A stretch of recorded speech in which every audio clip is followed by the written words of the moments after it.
その建物を前にしたとき、人は二度息を飲むと言います。一度目はその神々しいまでの美しさに、そして二度目はその美しさが一人の死んだ女のためだけに作られたという事実に。インドが誇る世界遺産タージマハル。教科書では皇帝が愛する妻に捧げた最高の墓と教わります。しかし現実はそんなに甘いものではありませんでした。これは愛の名を借りた一人の男の完璧への執着と一国を破滅させた狂気の記録です。なぜ皇帝は職人の腕を切り落としたという噂が流れるほどこの建物に固執したのか。そして彼が最後に見た皮肉な光景とは。白亜の迷宮に隠された真の歴史を暴いていきましょう。こんにちは、がっちゃんです。いつもご視聴ありがとうございます。それでは早速本編に入りましょ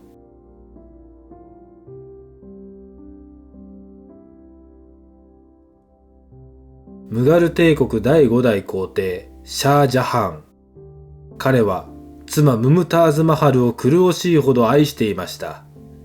彼女はただの妻ではなく、国政のアドバイザーであり、戦場にも同行する唯一無二のパートナーでした。しかし、1631年、運命の日が訪れます。遠征先のデカン高原で、彼女は14人目の子供を出産中に力尽きます。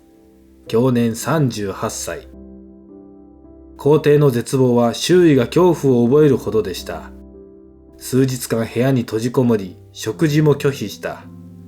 ようやく姿を現したとき、黒々としていた彼のひげと髪は一夜にして真っ白になっていたといいます。彼は宣言しました。彼女はこの世から消えたのではない。私が彼女をこの世に永遠に留めてみせる。この瞬間、数万人の運命が狂い始めました。皇帝が求めたのは単なる墓ではなく、地上の楽園の具現化でした。建築において彼は異常なまでの左右対称、シンメトリーを要求します。建物の四隅に立つ塔、ミナレットは、もし倒れても本体を傷つけないよう、わずかに外側に傾けて建てられています。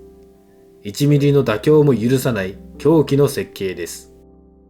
壁面に咲く花々は絵ではありません。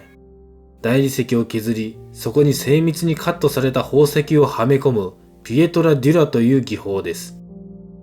中国からの翡翠、アフガニスタンのラピスラズリ、スリランカのサファイア、アラビアのサンゴ。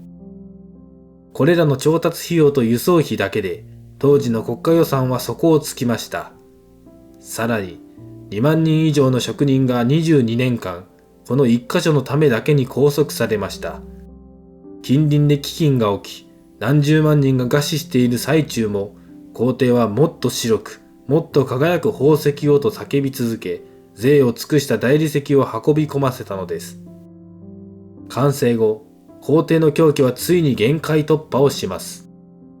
対岸に自分用の黒いタージマハルを作る。白と黒がヤムナー川を挟んで向き合う。これこそが彼の考える究極の美でした。しかし、民衆も、そして自分の息子たちももう限界でした。父上、もう十分です。あなたは愛のためにこの国を殺そうとしている。三男のアウラングゼーブはクーデターを起こし、兄弟を殺害。父である皇帝をアグラ城に幽閉しました。かつての絶対君主は、今や小さな塔に閉じ込められた囚人となりました。彼に許されたのは、遠くに見えるタージマハルを眺めることだけ。皮肉なことに、彼が心血を注いで作った完璧な左右対称を最も美しい角度で見ることができたのは、彼を閉じ込めた牢獄の窓からだけだったのです。幽閉から8年、皇帝は孤独死を遂げました。皮肉なのは彼の死後です。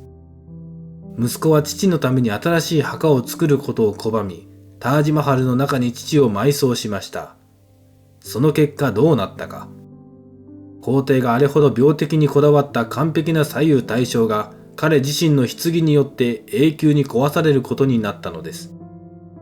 妻の棺は中心にありますが、彼の棺はその横に並べられ、配置を非対称にしてしまいました。完璧を求めた男の最後は、自らその完璧を汚す形で終わったのです。タージマハル。それは世界一美しいラブストーリーの記念碑でしょうか。それとも、一人の男の美への狂気からもたらした国家の墓標でしょうか。この墓を前にしたとき、あなたが感じるのは感動ですか？それとも、背筋を凍らせるような虚しさでしょうか。本日の動画は以上となります。ご視聴ありがとうございました。今後も様々な歴史について解説をしていきたいと思いますので、少しでも面白いなと思ってくださった方はぜひ高評価、チャンネル登録よろしくお願いします。それでは皆さんまた次回お会いしましょう。がっちゃんでした。